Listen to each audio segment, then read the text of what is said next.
Mga ka-sports, isipin mo mula sa simpleng probinsya sa La Union hanggang sa pagiging isa sa pinaka-high paid na Pinoy import sa Korea. Walang iba sila kay Renz Abando, ang tinugurian nating Air Abando, na kung saan ay nandun sa Korean Basketball League or KBL at dala niya ang kontrang aabot sa mahigit 11 million pesos. Pero ang tanong, gaano nga ba talaga kayaman ngayon si Renz Abando? At paano niya nakuha ang ganitong kalaking halaga? Sa video nito, bubusisihin natin ang kanyang sweldo, endorsement, lifestyle at ang totoong kwento sa likod ng kanyang multi-million comeback. Kung trip mo po ang ganitong content, paiwan ng follow at pa-subscribe na din. Tara po, simulan na natin.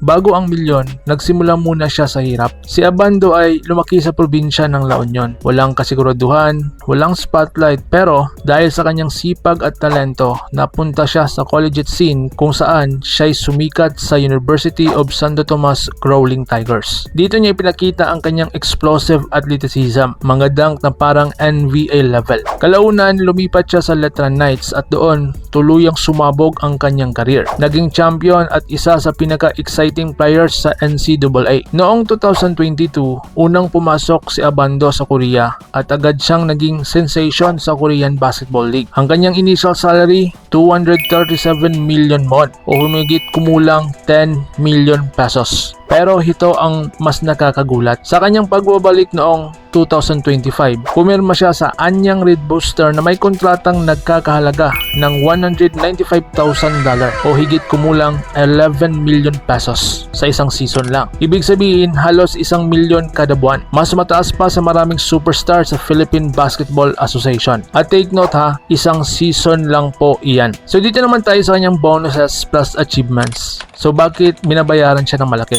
Hindi lang po dahil sa hype kaya mataas ang sweldo ni Abando. Champion siya sa KBL, Slam Dunk Contest, fan favorite ng Korea. Sa bawat panalo, may corresponding bonuses, championship incentives, performance bonuses at exposure deals.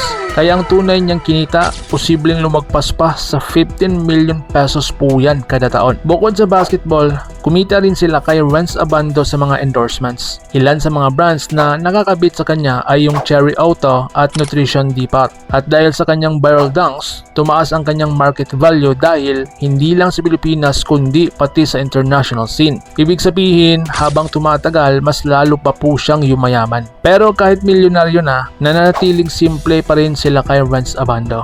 Walang flex ng mga luxury cars niya, walang flashy lifestyle, ang kanyang priority, pamilya, career growth at representing the Philippines. Isang patunay na hindi kailangan maging mayabang para maging matagumpay. Ngayon, sila kay Renz Abando ay hindi lang po basta player. Isa na siyang simbolo ng bagong henerasyon ng Pinoy imports na kayang makipagsabayan sa international stage. At kung magpapatuloy ang kanyang performance, hindi malabong mas tumaas pa ang kanyang kontrata. Maybe sa Japan B-League or even bigger leagues. Ikaw mga ka-sports, ano po ang masasabi mo patungkol dito?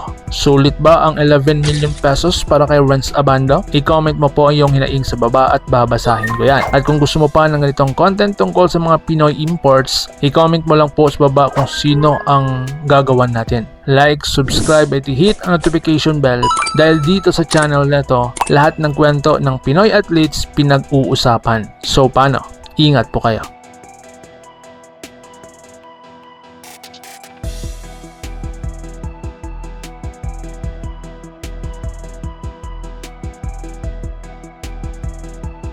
Mga ka-sports, kung hilig ninyong bumili ng mga Gilas jersey, Gilas accessories at mga gamit na pang basketball, habang nanunood po kayo sa aking mga videos, kindly check this basket on this lower part ng ating video at magpa-pop up yung ating mga items sa gilid. Mga legit po yung mga items dyan and see to it po na makabili po kayo ahead of time kasi meron po yung mga discounts and mga promos depende po sa seller. And also, kunting suporta din as a content creator po. Salamat!